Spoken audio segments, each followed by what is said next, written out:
Hello everyone. In this session, we are going to discuss about the topics of the first unit of the subject software project management. The first topic is the need or the importance of software project management. Actually, why we need of software project management is software in by merely producing the software we can't able to successfully satisfy the customer requirements. For that concern we need the managing principles of software projects. So these are here. I listed out some of the principles of software project management. That is, software is said to be an intangible project. Okay, the software development is a kind of all new stream in the world business, and there is very little experience in software products. Mostly the software products are tailored to fit the client's requirements. The most important is that the underlying technology changes and advances so frequently and rapidly that experience of one product may not be applied to another one. So the every software product is an unique product. So hence all such business and environmental constraints that brings risk in managing the software development and software development process. So we need of the software project management. The importance of software project management is actually having the three triple constraints that is called as the time, cost and quality. Our primary motive is to satisfy the customer requirements. By how we are going to actually meet the customer requirements means by having the balance in all the three critical factors, the time, cost and the quality. That's why we called it as a triple constraints of software project. It is an essential part of software organization to deliver quality product, keeping the cost within the client's budget constraint and deliver the project as per scheduled time. There are several factors, both internal and external, which may impact the triple constraints. This triangle of time, cost and quality is all the corners to be balanced to get the most successful and efficient software product. Any of these three factors can severely impact the other two. Hence, the software project management is essentially to incorporate the user requirements along with budget and time constraints. The next topic is about activities. What are all the several activities that is involved in the software project management? Software project management that is consisting of many activities, that is inclusion of planning of the project, deciding the scope of product, estimation of cost in different terms, scheduling of task also, then many more things. The list of activities are as follows. The first thing is upon the project planning and project tracking, how the project is actually moving on. Then the second point is towards project resource management. After having the successful resource managing purpose of the project, we have to move it over to the scope management. What is the actual objective, how we are going to making our objective to be a reality one. So these are all the factors what we are going to follow in the scope management. Then estimation management, this is a very important step because we are going to estimate the effort as well as the cost estimation of the project. That is what very important. Then project risk management, how the risk is coming for our project, whether how we are going to react for the risk in a proactive or reactive way. So this is also an important constraint, how we are going to managing the project risk. Then scheduling the management. After setting the objectives, after having all the estimation about the effort and the cost, we need to concentrate on how we are going to schedule our managing thoughts. That is nothing but the scheduling management in all aspects, time, cost, effort, everything we have to be scheduled in a proper and optimized way. Then only we can get the efficient project.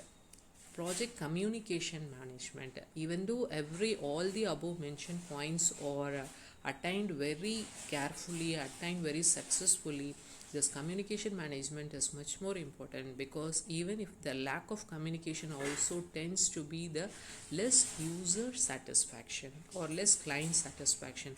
So we have to be more concentrate over the project communication management also. Then after that, we have to concentrate on the configuration management, how we are going to configure our software in a client's place, and how we are going to make the support and maintenance of the project in client phase. That is what also very important.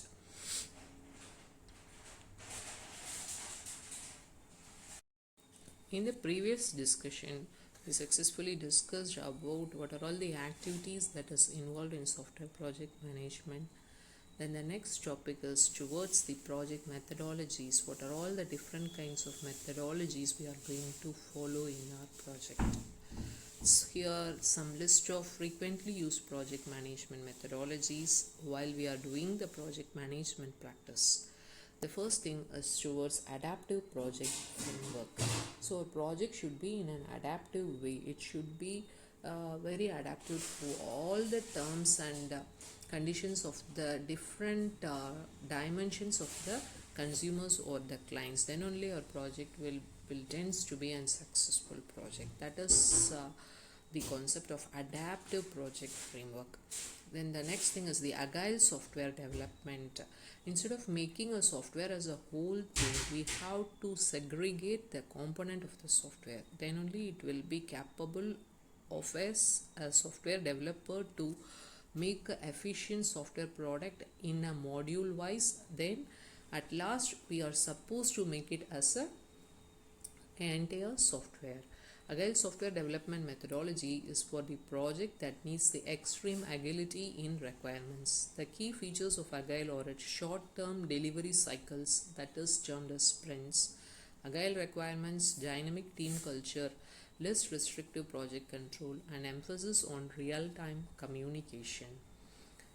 Then the next thing is the crystal methods. In crystal method, the project processes are given a low priority instead of the process. This method is focused more on team communication, team member skills, people and interaction. Crystal methods come under agile category.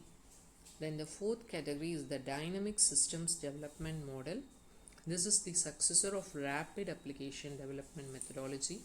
This is also a subset of Agile software development methodology and boasts about the training and document support this methodology has. This method emphasizes more on active user involvement during the project life cycle.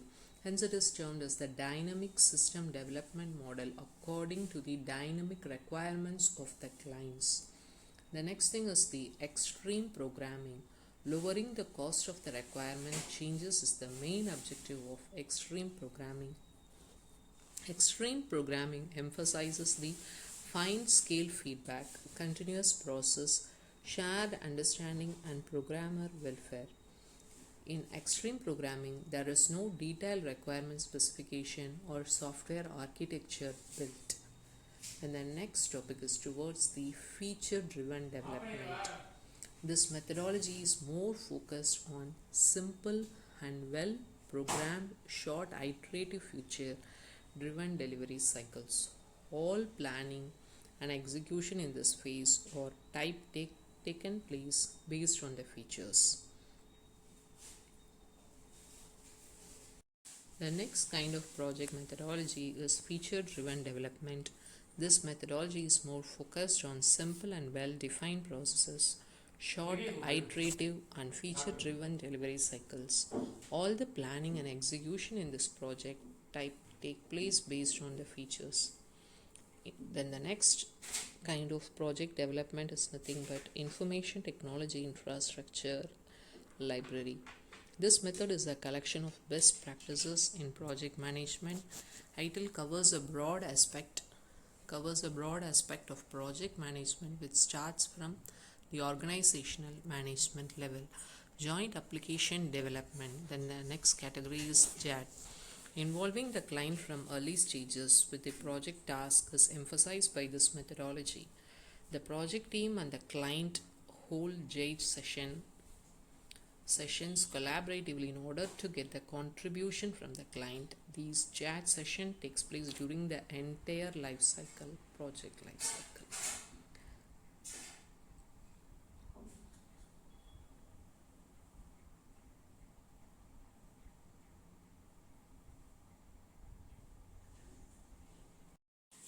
The next category of project methodology is lean development. Lean development focus on developing change tolerant software. In this method, satisfying the customer comes as highest priority. The team is motivated to provide the highest value for the money paid by the customer. That's why the customers becomes more satisfied. Then the 10th methodology is Prince2 takes a process-based approach to project management. This methodology is based on 8 high-level process. Then the next category is the rapid application development. This methodology focuses on developing products faster with higher quality. When it comes to gathering the requirement, it uses the workshop method. Prototyping is used for getting clear requirements and reuse the software components to accelerate the development timelines. That's why it becomes a very rapid process and it is very most attracted by the customers in all the software fields. In this method, all types of internal communications are considered informal. Then the next category is the rational unified process. RUP tries to capture all the positive aspects of modern software development methodologies and offer them in one package. This is one of the first project management methodology that suggested an iterative approach to software development. Then the next methodology is Scrum. This is one of the category that is purely based on Agile methodology. The main goal of this methodology is to improve the team productivity dramatically by removing every possible burden. Scrum projects are managed by Scrum Master. Then the next one is the spiral methodology. Is the extended waterfall model with prototyping. This method is used instead of using the waterfall model for large products as well as the projects. The system development life cycle. This is a conceptual model used in software development projects. In this method, there is a possibility of combining 2 or more project management methodologies for the best outcome. SDLC also heavily emphasizes on the use of documentation and has strict guidelines on it. Then the next methodology is waterfall. It's a very traditional methodology. This is the legacy model for software development projects. This methodology has been in practice for decades before the new methodologies were introduced. In this model, development lifecycle has fixed phases and linear timelines in between every process. This model is not capable of addressing the challenges in the modern software development domain. Selecting the most suitable project management methodology could be the tricky task. When it comes to select an appropriate one, there are few factors you should consider. Each project management methodology carries its own strength and weakness depending upon the client requirements, depending upon the available resources, depending upon the triple constraint for the need of software project management. We have to carefully select the different project methodology to give our project in a better and efficient way to the customer to satisfy the customer requirements as well as to be in a given timeline as well as within the considerable budget also. Then the next topic is the categorization of software projects. How we are going to categorize by means of different criterias, we are going to categorize the software projects. The classification of software projects. Software projects may be classified as SDLC projects, software development lifecycle projects, full lifecycle projects, approach driven software development projects, fresh development, creating the entire software from the scratch. Then COTS, product customization or implementation. Then porting. According to the porting, how we are going to transport the